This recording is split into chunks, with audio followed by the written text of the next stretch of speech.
Bonjour et bienvenue à toi dans cette vidéo. Aujourd'hui, on va parler des photos et surtout des photos que tu vas utiliser pour ton site internet. Alors, il faut savoir que les photos, c'est quelque chose de très important. C'est pas un élément que tu dois négliger et ça fait vraiment partie du processus de création de ton site. C'est pas annexe et c'est pas non plus anodin le choix des photos. Ces photos-là, il faut qu'elles soient vraiment de bonne qualité et qu'elles correspondent en fait à ton identité, qu'elle soit vraiment liée à ton message. C'est vraiment indispensable pour créer de la confiance, pour que ton futur client se sente bien quand il arrive sur ton site. Donc on va voir tout ça ensemble. Je vais répondre à pas mal de questions que mes clients se posent lorsqu'il est temps de choisir les photos de leur site internet. Avant ça, je voudrais juste me présenter. Je suis Audrey Madeleine, la créatrice de faitesbougervosidées.com et je suis créatrice de site web et je mets aussi en place le web marketing opérationnel des consultants et business coachs qui veulent développer leur entreprise sur internet. Donc comme je te disais, aujourd'hui on va parler photos et je vais répondre, enfin en tout cas tenter de répondre le mieux possible aux questions que tu te poses peut-être quant au choix des photos de ton site. Alors souvent une erreur que je vois, c'est que les photos sont très belles, elles sont de bonne qualité. C'est rare maintenant franchement de tomber sur un site dont les photos sont hyper pixelisées ou très moches ou voilà. Maintenant, on a des outils, enfin on a des sites en tout cas qui proposent des photos qui sont de très belle qualité, qui sont libres de droit, donc c'est vraiment rare d'avoir des sites avec des photos très moches. Néanmoins, il y a quand même des critères à avoir en tête. On peut pas juste choisir une photo sur un coup de cœur ou juste parce qu'elle est jolie. Donc comment est-ce que tu vas faire pour choisir tes photos? Déjà, la première chose à prendre en compte, ça va être ton message. Quel est ton message? Qu'est-ce que tu veux faire passer aux internautes? En fait, quand tu crées les pages de ton site, il faut d'abord penser au message que tu veux qu'elle transmette, et avant de penser à quoi elle va ressembler. Qu'est-ce que tu veux que l'internaute retienne de ton site, de ta page, une fois qu'il l'a quitté? Quel est le sentiment que tu veux faire naître lors de la visite de ton site? Est-ce que tu veux qu'il se sente bien, qu'il se sente motivé, qu'il se sente énergisé? Est-ce que tu veux qu'il se sente apaisé? Est-ce que tu veux qu'il ressente une certaine impatience? Toi, en termes d'univers, quel est ton univers? Quelle atmosphère te colle un petit peu à la peau? Enfin, à la peau. Quelle est l'atmosphère qui va être liée plutôt à l'identité de ta marque? Quelle va être la fonctionnalité des photos que tu vas ajouter? Est-ce qu'elles doivent venir appuyer un message? Est-ce qu'elles vont être là purement à titre purement décoratif? Voilà, quelle va être vraiment la fonction des images que tu vas intégrer dans la page de ton site? Est-ce qu'elle va servir à mettre en avant un message, un texte, une phrase de ta page?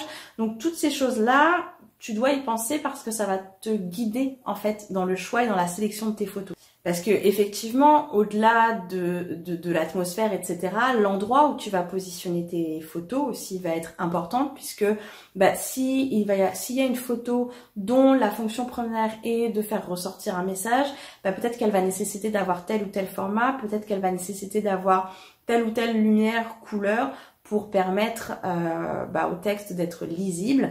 Voilà. Réfléchis un petit peu à ça, ça va te guider après au niveau du choix de la sélection de tes photos. Donc après vient la question de est-ce que je peux choisir des photos libres de droit? Ma réponse est définitivement oui, parce que il faut pas se le cacher, on n'a pas tous le budget lorsqu'on commence de faire un photoshoot avec un professionnel. Donc dans ces cas-là, des photos libres de droit peuvent vraiment nous sauver la vie, d'autant plus qu'on a pas mal de choix aujourd'hui, que les photos sont de belle qualité et donc ce serait dommage de s'en priver. Le seul inconvénient, c'est que comme il y a beaucoup de choix, ça veut dire qu'il va falloir prendre un petit peu de temps pour avoir une sélection de photos. L'idée, évidemment, c'est pas de prendre les premiers résultats. Hein. Tu sais, quand tu vas chercher une photo, tu vas peut-être faire des recherches par mots-clés pour sélectionner une ambiance ou des choses comme ça. L'idée, c'est de fouiller un peu, de prendre le temps vraiment de dérouler l'ensemble des pages pour pas te retrouver avec les mêmes photos que le voisin. Parce que c'est ça en fait le risque avec les photos libres de droit, c'est qu'on peut les retrouver un peu partout sur internet. Et comme on a énormément besoin de photos avec les réseaux sociaux, avec les sites, etc., ça fait toujours pas toujours plaisir de retrouver la photo qu'on utilise pour son site chez le voisin. Donc n'hésite pas vraiment à farfouiller au maximum. Tu auras sous la vidéo le lien de l'article de blog dans lequel tu trouveras pas mal de liens de bibliothèques de photos libres de droit pour t'aider dans tes recherches. Pour t'aider justement dans la sélection de photos, moi ce que je te recommande c'est de faire des recherches en tapant des mots-clés qui vont être par exemple tes valeurs, qui vont être par exemple les sentiments, tu sais que donc on a parlé tout à l'heure, les sentiments que tu voulais générer chez le visiteur de ton site. Ça va être aussi des concepts, des mots-clés liés au message de ton entreprise. L'idée, c'est vraiment de prendre des photos dont si tu utilises des personnages. Donc il faut que les personnes aient une pose naturelle.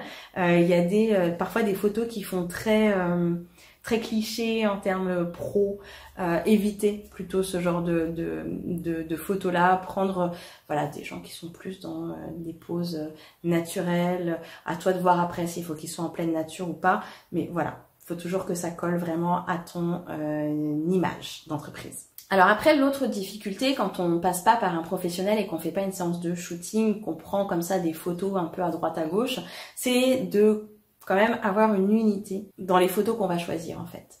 Alors comment est-ce que tu peux faire? Ça, tout simplement, ça va être en les retravaillant. Donc tu peux utiliser un outil quelques Canva qui va te permettre de superposer des couleurs sur les photos. Ça va te permettre aussi d'utiliser des filtres. Et puis il y a aussi le côté noir et blanc, si ça correspond à ton image, qui peut être intéressant pour justement uniformiser un petit peu tout ça et créer vraiment une unité à travers toutes les pages de ton site. Si tu as la chance de pouvoir faire un photoshoot, voici les photos que je te conseille d'avoir. En tout cas, enfin voilà, quand tu prépares un petit peu ton shooting, voici un peu une liste d'images qui pourraient être intéressantes. Donc déjà, tu vas voir l'image que tu peux utiliser au niveau du header de ta page d'accueil. Donc là, c'est une image qui est importante parce qu'elle va te permettre tout de suite d'annoncer la couleur. Donc c'est quelque chose, une image qui doit rassembler, enfin vraiment montrer qui tu es, ou si tu n'es pas ton entreprise, montrer vraiment quelle est la valeur forte de ton entreprise. Donc ça, c'est hyper important de soigner cette image-là. Ce que je peux te recommander aussi, c'est quelque chose qui se fait beaucoup actuellement en termes de design de site, c'est d'avoir des bandeaux pour chaque image principale de ton site. Donc tu fais une liste en fait des pages principales et puis voilà, pour chacune il va falloir un bandeau, donc une photo assez grand format horizontale que tu pourras utiliser pour l'entête de chacune de ces pages-là. Réfléchis si tu as besoin de photos qui te permettent, comme je l'ai dit tout à l'heure, d'intégrer des phrases, des textes, donc d'intégrer du contenu.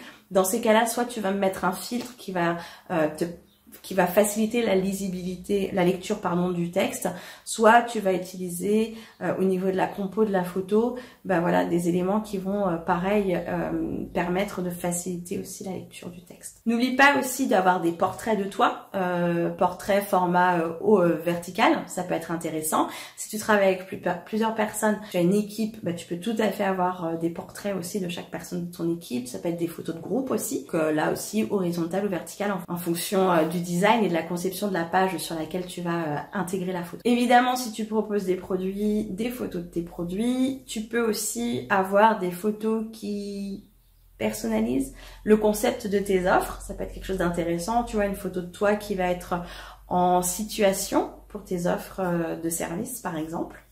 Ensuite, là, on sort du côté photoshoot, mais prévois aussi de demander lors de que tu récoltes des témoignages de tes clients, des photos de tes clients, s'ils acceptent, c'est toujours mieux pour les témoignages.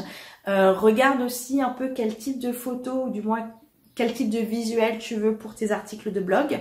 Et puis, on va aussi avoir besoin de visuels pour tout ce qui va être opt-in. Donc, tu vois, peut-être un système de mock-up pour mettre en avant ton e-book ou ta conférence ou voilà, ce genre de choses. Donc voilà en gros les images dont tu auras besoin pour ton site et tu vas pouvoir les trouver soit parce que tu auras fait un photoshoot, soit dans des bibliothèques de photos libres de droit, soit en les créant des designs grâce à un outil comme Canva par exemple. Voilà, j'espère que ces quelques conseils t'auront aidé dans le choix et la sélection des photos de ton futur site web. Je te remercie d'avoir été jusqu'au bout de cette vidéo et je te souhaite de passer une très belle journée. À bientôt, bye bye.